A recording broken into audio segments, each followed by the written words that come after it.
Subscription کے button کو دبائیے اور ساتھ بیل آئیکن پر کلک کیجیے تاکہ آپ کو تمام ویڈیو فوراً مل سکیں۔ اس ویڈیو پسند آنے کی صورت میں اسے لائک، کمنٹ اور شیئر کرنا مت بھولیں۔ انہوں نے کیا کیا ہے؟ کسی تماشائی نے گھڑ سواروں سے بلند آواز میں پوچھا۔ قتل، یہ قاتل ہیں۔ انہوں نے کسے قتل کیا ہے؟ فوج کے سواروں کو۔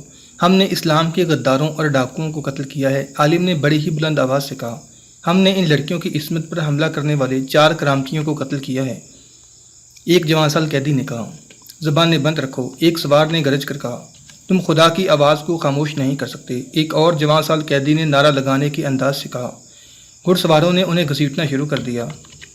داؤد بن نصر کو 2 اطلاعیں دی گئیں، ایک یہ کہ درویش کے ساتھیوں کو گرفتار کر کے لے آئے ہیں، اور دوسری اطلاع یہ کہ اپنے جو 4 سوار بھیرا جا رہے تھے وہ درویش کے ساتھیوں کے ہاتھوں قتل ہو گئے ہیں۔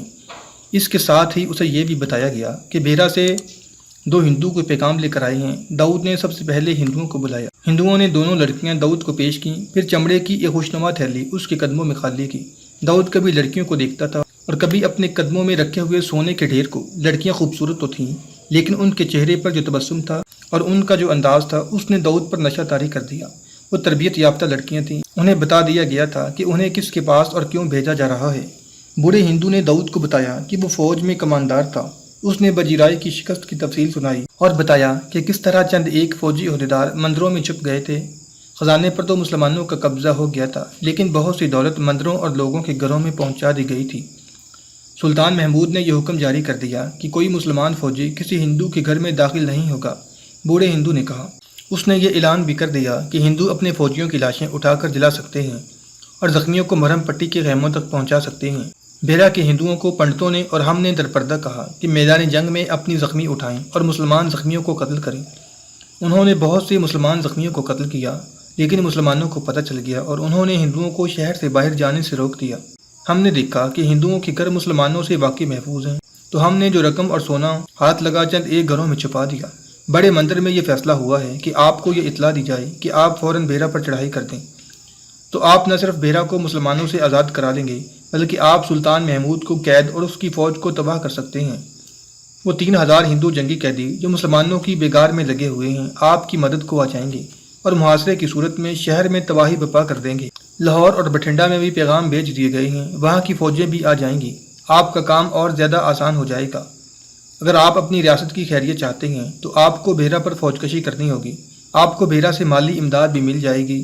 داؤد بن نصر انہماک سے سن رہا تھا، اس نے ابھی کچھ بھی نہیں کہا تھا۔ یہ ہندو بوڑھا جانتا تھا کہ داؤد کے خاندان کی تاریخ میں جنگ و جدل کا کوئی ذکر نہیں ملتا۔ یہ سازش پسند خاندان ہے جسے عیسائیوں نے گدی پر بٹھایا اور ہندو راجے مہاراجے اسے اعلی کار بنائے ہوئے ہیں۔ بوڑھا ہندو داؤد کی کمزور رگوں سے واقف تھا۔ بھیرا سے اسے سب کچھ بتا کر بھیجا گیا تھا۔ حاکم ملتان بوڑھے ہندو نے ذرا آگے جھک کر کہا، بٹھنڈا اور لاہور کی فوجوں کو آپ کی فوج کے تعاون اور اتحاد کی ضرورت ہے۔ آپ کو یہ تو احساس ہوگا ہی کہ آپ کی گدی ہمارے تعاون کی بدولت محفوظ ہے۔ آپ کو یہ بھی معلوم ہوگا کہ آپ ہندو راجوں اور مہاراجوں کے گھیرے میں ہیں۔ آپ پر کوئی حملہ نہ کرے اور صرف مالی اور فوجی امداد بند کر دی جائے تو آپ ملتان کو ہمارے قدموں میں پھینک کر بھاگ جائیں گے۔ اگر آپ نے بھیرا پر فوج کشی نہ کی تو ہم یہ سمجھیں گے کہ آپ ہمارے نہیں غزنی والوں کے دوست ہیں۔ ہم آپ کی دوستی سے دستبردار ہو جائیں گے اور پورے کرامتی فرقے کو بتا دیں گے کہ آپ کی پیغمبری محض شبدہ بازی ہے۔ اب خود فوجی عہدیدار ہیں، داؤد نے گھبرائے ہوئے لہجے میں کہا۔ میں آپ کو اپنی فوج دکھاؤں گا۔ اب خود کہیں گے کہ یہ فوج محاصرے میں لڑ سکتی ہے۔ 100 میل دور جا کر کسی کلا بند شہر کو محاصرے میں لینے کے قابل نہیں، کیونکہ تعداد کم ہے۔ آپ کو اپنی فوج شہر سے 100 میل دور لے جانی پڑے گی۔ ہم آپ کی فوج کو اسی لیے استعمال کرنا چاہتے ہیں کہ تھوڑی ہے۔ آپ کی فوج سے ہم سلطان محمود کو دھوکہ دیں گے۔ وہ آپ کی فوج کو دیکھ کر اپنی فوج باہر لے آئے گا، آپ کو محاصرہ نہیں کرنے دے گا، کیونکہ اسے یہ توقع ہوگی کہ وہ آپ کو آسانی سے شکست دے دے گا۔ وہ جو ہی باہر آئے گا، لاہور سے آئی ہوئی مہاراج آنند پال کی فوج جو دریا کے پار چھپی ہوئی ہوگی شہر پر حلہ بول دے گی۔ آپ کا کوئی نقصان نہیں ہوگا۔ سلطان محمود آپ کی اور آنند پال کی فوجوں کے درمیان پس جائے گا۔ ہم آپ سے وعدہ کرتے ہیں کہ محمود کو گرفتار کر کے ہم آپ کے حوالے کر دیں گے۔ داؤد بن نصر گہری سوچ میں کھو گیا۔ اس کی نظر قدموں میں رکھے ہوئے سونے پر پڑی۔ اس نے سر اٹھا کر دونوں لڑکیوں کو دیکھا۔ اس کے چہرے کا تاثر بدل گیا۔ اس تاثر صاف بتا رہا تھا جیسے وہ چاہتا ہو کہ یہ بوڑھا ہندو اور اس کا جوان ساتھی ان لڑکیوں کو اس کے پاس چھوڑ کر نکل جائیں۔ میری فوج کو بھیرا کے لیے کوچ کب کرنا ہوگا؟ داؤد نے پوچھا۔ اب تیاری شروع کر دیں، بوڑھے نے کہا۔ میں واپس بھیرا جا رہا ہوں، وہاں ہمیں لاہور اور بٹھنڈا کی فوجوں کی پیش قدمی کی اطلاع ملے گی تو میں آپ کو اطلاع دوں گا۔ اس اطلاع کے بعد آپ کو تیاری کی مہلت نہیں ملے گی۔ آپ کی فوج تیاری کی حالت میں رہے، رسد بیل گاڑیوں پر لدی رہے۔ داؤد بن نصر نے مہمانوں کی خاطر توازیہ کے لیے شراب و کباب لانے کا حکم دیا تو اسے کسی درباری نے یاد دلایا کہ قیدی باہر کھڑے ہیں۔ داؤد نے کہا کہ قیدیوں کو پیش کرو۔ قیدی لائے گئے۔ میں تمہیں زیادہ بولنے کی مہلت نہیں دوں گا، داؤد نے عالم اور اس کے ساتھیوں سے کہا۔ تمہارا ایک ساتھی گرفتار ہو کر ہمارے پاس آ چکا ہے۔ اس نے ایک آدمی کو 4 کمواریوں کی حویلی میں قتل کیا تھا۔ تم اس کے ساتھی ہو۔ تم نے ہمارے 4 بڑے ہی تجربہ کار فوجیوں کو قتل کیا ہے، کیا یہ صحیح ہے؟ اور تم نے انہیں کیوں قتل کیا ہے؟ اس کا جواب ہم سے سنو۔ بوڑھا ہندو بول پڑا۔ اگر یہ ان 4 آدمیوں کو قتل نہ کرتے تو یہ سونا آپ کے پاس پہنچتا نہ یہ لڑکیاں۔ ہمیں معلوم نہیں تھا کہ وہ آپ کی فوج کے آدمی ہیں۔ بوڑھے نے داؤد کو پوری تفصیل سے سنایا کہ ان 4 آدمیوں نے کس طرح انہیں لوٹا اور ان لڑکیوں کو برہنہ کر کے ان کے ہاتھوں شراب پیتے رہے۔ پھر ان میں سے ایک نے ایک لڑکی کو زمین پر گرا لیا۔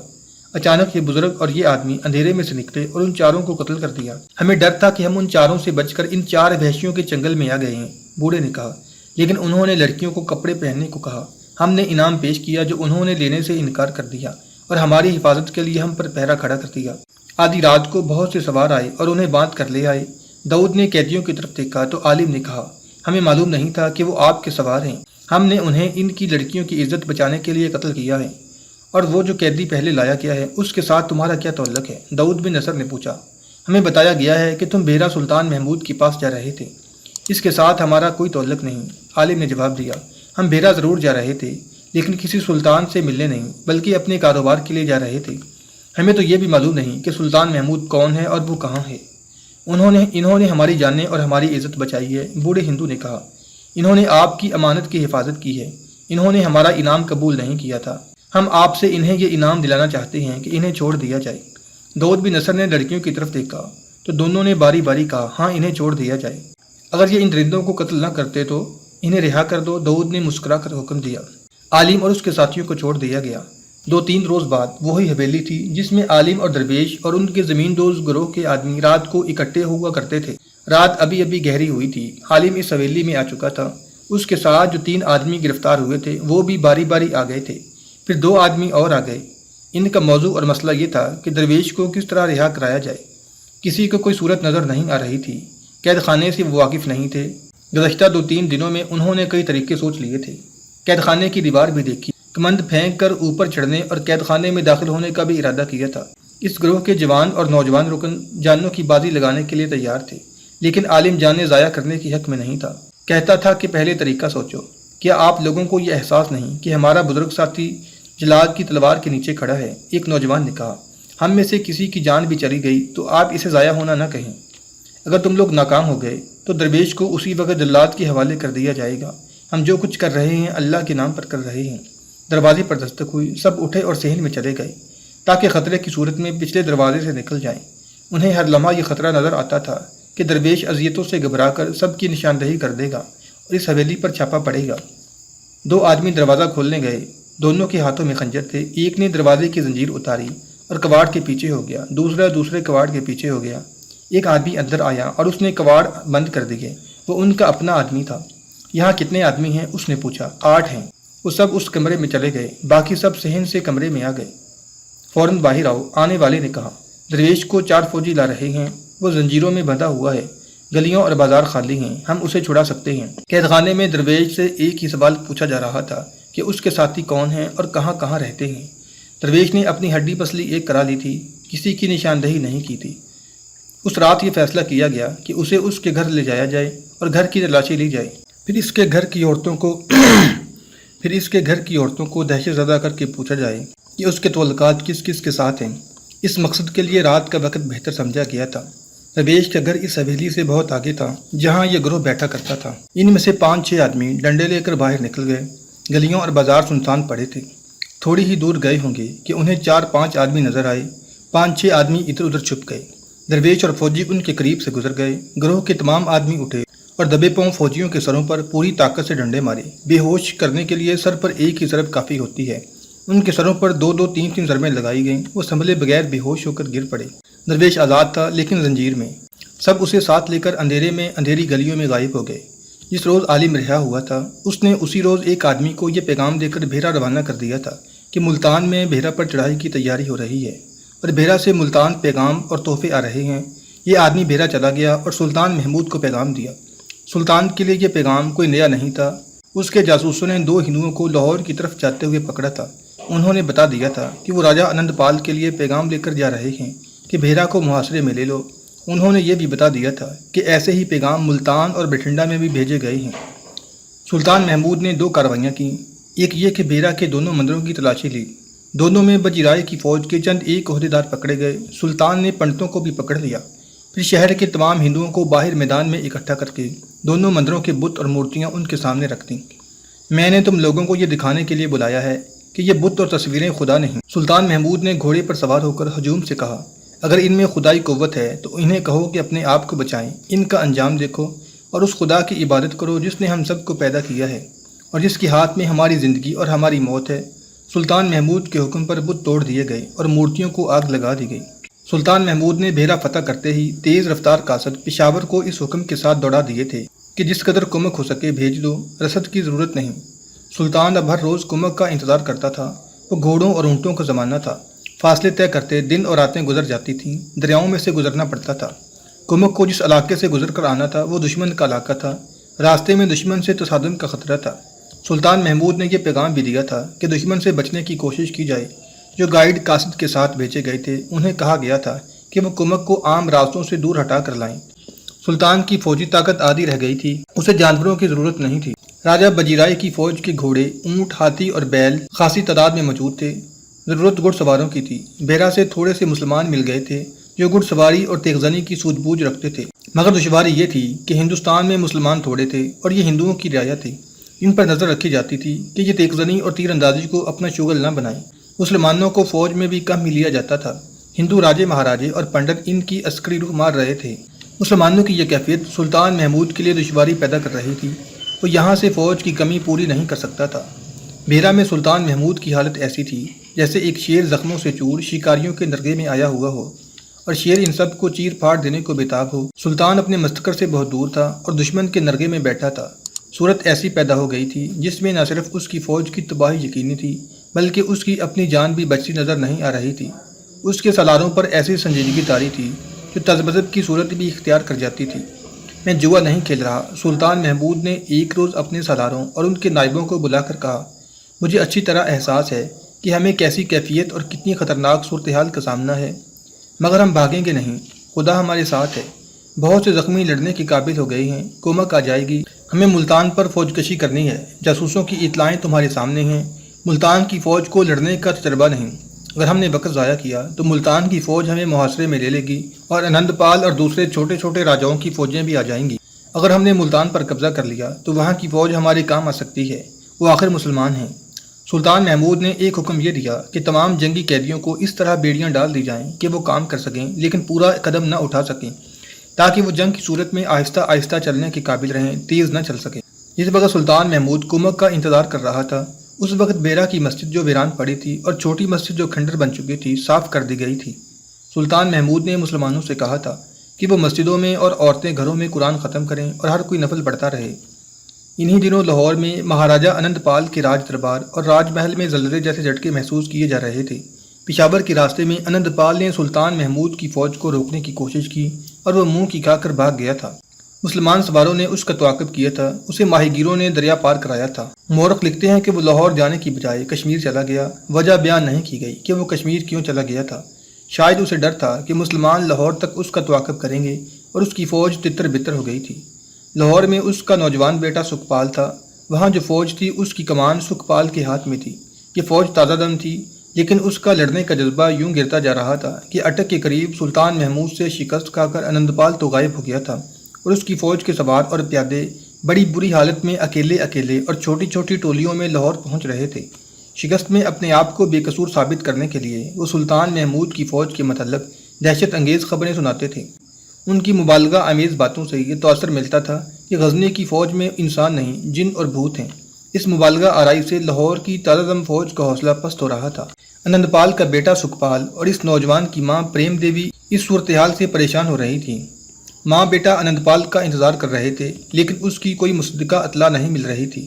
پریم دیوی کی شادی 14 سال کی عمر میں ہوئی تھی اور 15 سال کی عمر میں اس نے سکھپال کو جنم دیا تھا۔